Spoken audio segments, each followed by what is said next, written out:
বাপের উঠলে খাও তো টার পাও না বাপের উঠলে তো খাও বুয়া বুয়া এই কি বাপের উঠে গুরু মাংস পাওয়া যায় না মুরগ পাওয়া যায় না আবার জিরবারত তো গরুর মাংস মুরগির মাংস জানে চা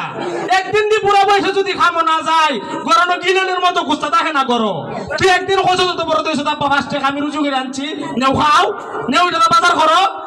বাপের উঠলে মেঝে দিয়ে দেখায় বাপের উঠলে খাও না যখন বুঝবো একটা সালাদ দেনা গুছা দেনা লেবু দেনা মানুষের উঠলে দেখা দেখাও সালাদ দিব লেবু দিব রুজ দিব দই দিব সব দিব উঠলে দেখা দেখাও তখন বুঝবা ঠেকা দিয়ে দিন খাইছিলাম উঠলো ওই আমরা বাজার আছে না এই টিচার উঠলে খাইছিলাম খাই আছে দেখি মুরগি ডিম দিয়ে খাইছিলাম ওই জন্য দেখি ডিমের ভিতরে একটা বাচ্চা পরে আমি কই আমার সাথে আসিন ওই এরা বাড়ি লিয়ার ফুলা তুই ফুলা আসি আমি করি আমার ডিমের ভিতরে বাচ্চা আমি আর্টিস্ট খাই আলা না মুরগির টেকা দেওয়া লাগবো বাচ্চা না সবাই খাইলেছিস এই পরে বাচ্চা খাইলিছি এর লাগে